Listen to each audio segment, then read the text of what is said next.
श्रोते हो, नमस्ते. आपल्या सर्वांना शुभ दिवस.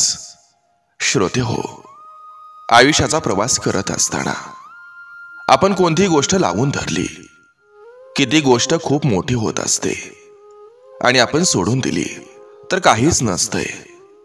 पण इथं प्रत्येकालाच आपला युगो टिकवायचा असतोय. अर्थातच काही गोष्टी या गंभीर असतात, परंतु हे ज्याच्या त्याच्या युगोवर अवलंबून असते की गांभीर्य विसरायचं की व्यक्ती विसरायची. पण श्रोते हो, जन्म एकदाच आहे आणि जोपर्यंत जिवंत आहात तोपर्यंतच हे तुझं माझं चालणार आहे. मग का मनुष्य आयुष्यभर तू मिमीच्या जाळ्यात का अडकलाय हे लक्षात आपण घेतलं पाहिजे. जिथं कमीपणा घेतला जात असतो तिथंच आपलेपणा वाढत असतोय. या विचारावर आपण नक्की विचार करायचा असतोय आणि नक्की विचार कराच. चला, आजही आपल्यासाठी सुंदर विचारांची ही शिदोरी, ही मालिका अशीच पुढे घेऊन आलोय. चला करूया सुरुवात सुंदर विचारांना, सुंदर सुविचारांना.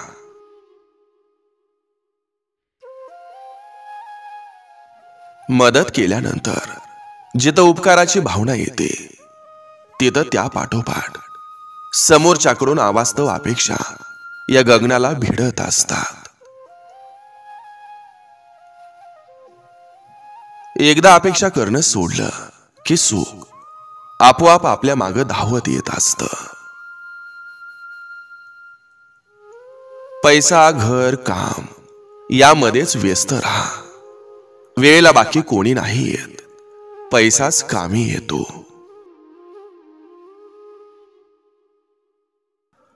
आपलं चांगलं झालेलं हे आपल्यालाच बघवलं जात नसतं.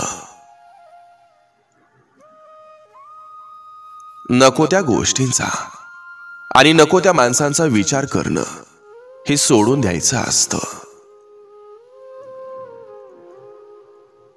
समजून नाही घेतलं तरी चालेल, पण उगी चुकीचं समजू नका.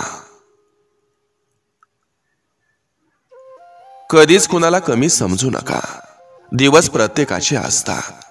कुणी गाजवलेले असतात, कुणी गाजवत असतात, तर कोणी गाजवणार असतं. काही मिळवण्यासाठी ते गमावू नका जे आधीपासून तुमचं आहे. जीवापाड प्रेम करून सुद्धा त्रास सहन करावा लागत असेल तर तो त्रास काय असतो हे फक्त सहन करणाऱ्याला समजत असतं. पैसा पाहून हजार मुली येतील, पण पैसा नसताना जी मुलगी तुमच्या सोबत ठामपणे असेल ती मुलगी लाखात एक असते. संकट हा जगातील एक असा जादूगर आहे जो एका क्षणात आपले कोण आणि परके कोण हे दाखवून देतो. आयुष्यात काही जवळचीच लोक आपल्याला अडचणीत आणून आपली परीक्षा घेत असतात. आपल्या खिशात किती आहेत यापेक्षा आपण किती खुशीत आहोत हे खूप महत्वाचं असतं. आणि आपल्याकडं किती लोक आहेत यापेक्षा आपल्यामुळे किती लोक खुश आहेत हे महत्वाचं असतं. अहंकार संपला की मन निर्विकार बनतं. चांगल्या विचारांना जागा मिळते, मनाची प्रसन्नता वाढते, सकारात्मक दृष्टिकोन निर्माण होतो, सत्याची जाणीव होते, माणुसकीला जाग येते, प्रगतीची वाट मोकळी होते, कष्ट करण्याची भावना जागृत होते. मनुष्याचा एक विकार संपला तर आयुष्य बदलतं. जगण्याला अर्थ निर्माण होतो आणि गमावलेला आनंद हा परत मिळतो.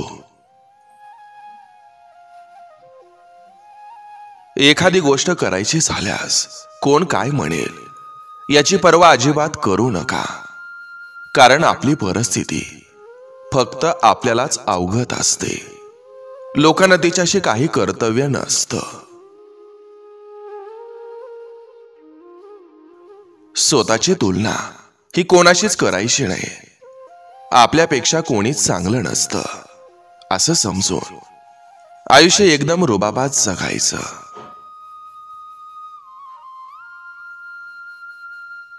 मोठ्या लोकांच्या शेजारी उभं राहिलं म्हणजे मोठं होतं की नाही हे माहिती नाही, पण चांगल्या लोकांच्या सोबतीत राहून नक्कीच मोठं होता येतं.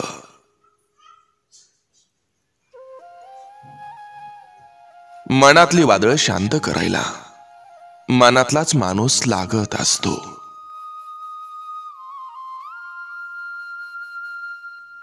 आपलं कोणीतरी असण्यापेक्षा आपण कोणाचं तरी असण्यात जास्त आनंद असतो, आणि त्याहूनही जास्त आनंद एकमेकांचे असण्यात असतो.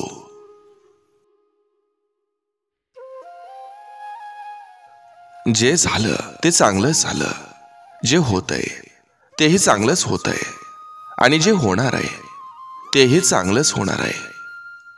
कोणताही माणूस जन्मानं नाही तर त्याच्या कर्मानं महान होतो.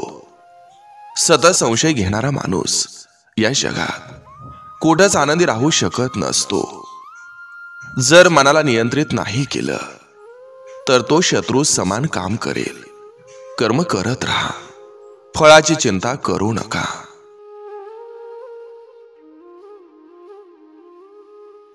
वाट दाखवणारे पुष्कळ असतात आणि वाट लावणारे हे पुष्कळ असतात, परंतु वाटच नसताना ती निर्माण करून त्यावर बोट धरून चालायला लावणाऱ्यांना कुठलीच उपाधी पुरेशी नसते.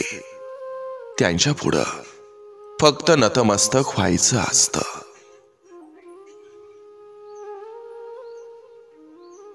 नातं हे मोगऱ्यासारखं असावं, लांब असलं तरी दरवळ मनापर्यंत पोहोचवणार.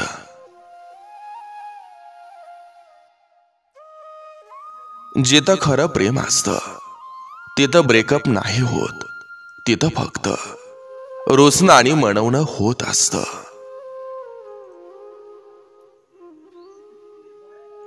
20 रुपये वाचावं म्हणून 20 मिनिटं चालणारा बाप आणि 20 मिनिटं वाचावं म्हणून 20 रुपये खर्च करणारा मुलगा, कदाचित हाच असावा जनरेशन गॅप. बाप झाल्याशिवाय त्या बाप माणसाचं मोठेपण कळत नसतं.